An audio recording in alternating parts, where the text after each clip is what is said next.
Being a mom is something I have always wanted, and at the age of 28, my baby finally came to me. Going through pregnancy for the first time in Japan, a country different from my own, was not easy, but it was a fulfilling experience. After 38 weeks of pregnancy, I finally got to meet my little boy, and here is the story of how he came into this world. It was 6:15 in the morning when I woke up with some stomach and lower back pain. It felt like I was on my period. I had never experienced any pain like this before, so I thought it might have been Braxton Hicks and not real contractions. Labor takes a long time to progress for first-time mothers, so I was still planning to go out for shopping and get my eyebrow done later that day. But that didn't happen. The pain got more and more intense, and it was already only 10 to 15 minutes apart. I checked my luggage for the hospital again to make sure I had everything I needed. At 12, I called the hospital and informed them about my current situation. They asked me to come to the hospital for a checkup. I headed out with my luggage, bought some food for lunch, then took a taxi to the hospital with my husband. In Japan, even after you go to the hospital, if your labor hasn't progressed enough, they may ask you to go back and wait at home. I really didn't want that to happen, so I was hoping my contractions would only become stronger and more frequent. It's 1:25 p.m. I am now at the hospital, and this is the room that I would give birth in, or at least that's what I thought. Just a few hours from now, everything actually became totally different from what I expected. But let's save those details for later. Anyway, the midwife did a non-stress test by putting 2 monitors on my belly to check my contractions as well as the baby's heartbeat and movement. As it hasn't been long since my first contractions, she wasn't sure if I should be admitted or not, so she decided to monitor my condition for a bit longer. At this point, I was only 2 centimeters dilated. I honestly don't know what to do at home with this frequent pain, so after 1 hour of monitoring, we decided to get hospitalized just in case. My husband was waiting outside, but he could come in and stay with me right away after taking the mandatory COVID test. However, it may take a long time until delivery, so we decided that it would be better for him to go home and rest a bit first. After getting admitted, I was asked to change into the hospital gown. They also gave me a bag full of amenities. Here is the room that I stay in. This room was one of the main reasons why I chose this hospital for delivering my baby, so I was really excited to finally stay here. The greenery outside the window was what I loved the most. I mean, look at this. How can you not love it? It's now 3 p.m. and I'm filling out some documents for newborn screening tests. The contractions still come and go, and it was less than 10 minutes apart. I try to focus on breathing whenever the contraction comes and go back to whatever I was doing when there's no pain.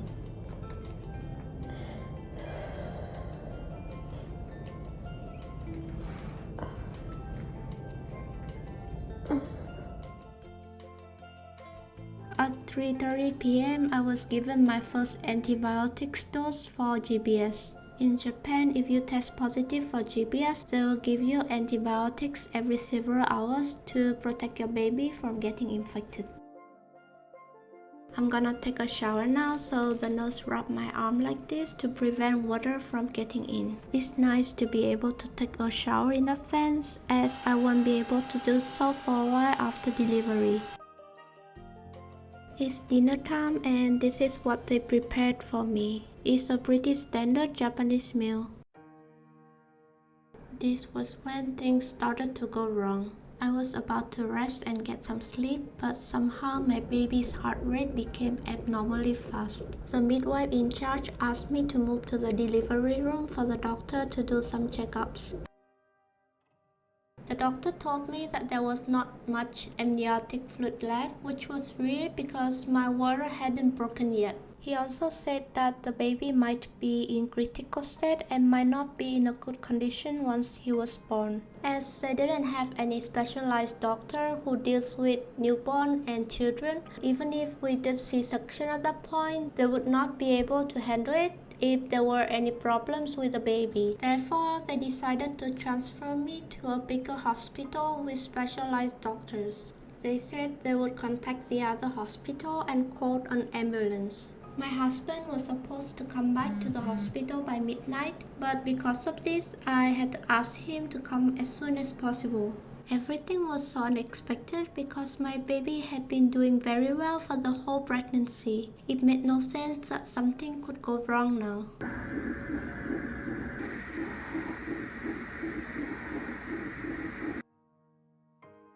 Around 10 p.m., the ambulance came and my husband also arrived at the hospital. The midwife helped me change my clothes and two guys moved me from the hospital bed onto the stretcher to take me to the ambulance. They asked me to leave all my luggage behind, only bring the important or valuable one. As I was moved to the elevator, the midwife followed and comforted me with a worried face. After this point, everything felt so surreal that I wasn't sure how to react. Looking at how worried the midwife and doctor were, I started to imagine my baby having lifelong health problems after being born. I didn't know what to do if that happened, and I felt some tears welling up in my eyes. After being moved to the ambulance, they put an oxygen mask on me while the doctor and my husband sat on the side. We reached the other hospital after about 10 minutes. I was then moved to the delivery room where I was surrounded by 10 to 15 people, including midwives and doctors. The doctors said my body temperature was so high that I might be having some kind of infectious disease, and it led to the baby's fast heartbeat and pulse. Therefore, they would carry out some checkups and blood tests first. So there I was lying on the bed with frequent contractions while the midwife poking me with needles from both sides to get my blood and my vein. My veins are hard to find, so it was very painful. Around midnight, we got the result. They said that I had no infectious disease, but they were worried that it might have been in progress. If that spread to the baby, it would cause serious problems to him, so they concluded that I should give birth as soon as possible. Unlike what the previous hospital said, they told me that the baby was doing okay for now and I still had enough amniotic fluid. Therefore, we should go for natural birth by induction first and only switch to C-section if things didn't go well. At this point, I was 3 cm dilated. The doctors asked if we wanted to proceed with their suggestions or not, and it was hard to decide. I was a bit worried that the baby might have a hard time if the delivery took time, so I thought C-section might be better. But the doctors were advising against it unless really necessary because of its many risks for the mother. After some discussions, we decided to follow what the doctors suggested. My husband signed a bunch of paper regarding the side effects of labor inductions and C-section. Then I was induced with IV drip. From then, the labor progressed quickly. The pain in my back and belly became more and more intense. The midwives helped me relieve the pain by massaging my back, and they were so good at it. They also asked my husband to apply pressure to my butt with a tennis ball to reduce my pain. When my husband was helping me out, the midwives would leave the room, and it was so painful that I had to press the no-scope button quite often for them to come back and check my condition. After a while, I started to feel like pushing, but I had to hold it in until I became fully dilated. For me, the hardest thing was not the pain, but trying to fight against the urge to push. I ended up screaming whenever the contraction came. I was afraid that my baby wouldn't get enough oxygen, so I still tried my best to focus on breathing. At 2:30 a.m., I was 7 cm dilated. At some point, my water finally broke and it felt like a water balloon was popped inside me. At 3:16 a.m., I was fully dilated. The midwives prepared the room for delivery and the doctors came in. I was so relieved that I could finally push. I was telling myself just hang in there for a bit more, it's almost over. I was still screaming while I pushed, so the doctors instructed me to hold my breath while pushing.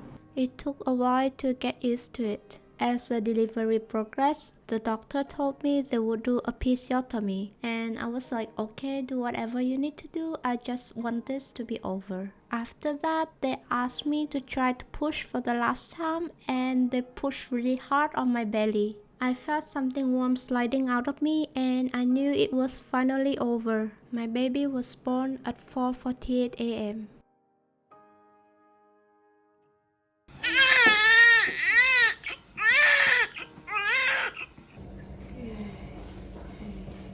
センチかな。背が高いね。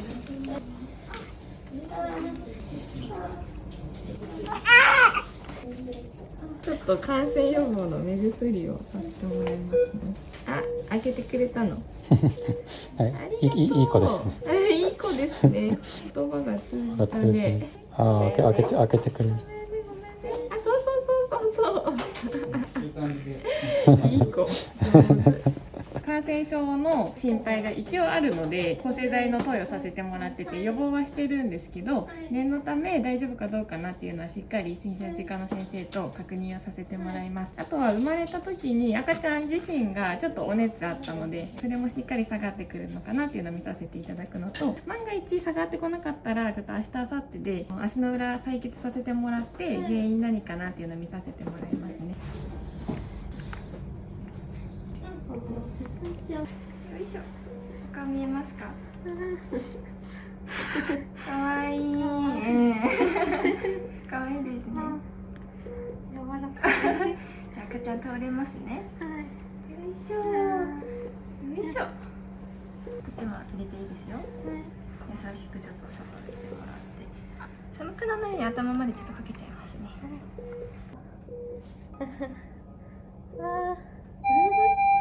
感想教えてください。感想はね、まずは体にエネルギーがなくて動けない。2番目は陣痛とかの痛みどうだったか忘れた。何が起きたかも分かんない。またそれはもう忘れるようにデザインされてるからさ。この子を見てどう思いましたか？おとなしい。自分の体から出るって思わない。本当に私のお腹にいたのかみたいな感じ。あとは24時間寝てないんですけど、元気じゃないけど眠くないし、それからどうなるか分かんないみたいな。最後の方スキルがついてきたり、スキルが必要そうだなと見てても、音出さない方がいいんだけど、音出しちゃうのよな。わーってなっちゃう。落ち着くようにしたいなって思って。あとね、バスプランは作っても意味ないなって。それどころじゃないの。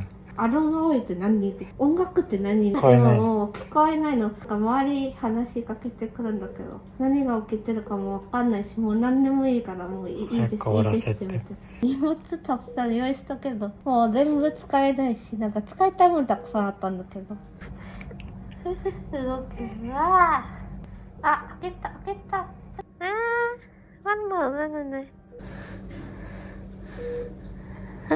なんか本当に自分のお腹から出ると思わないよな、鳥が持ってきてくれたみたい。よいしょ。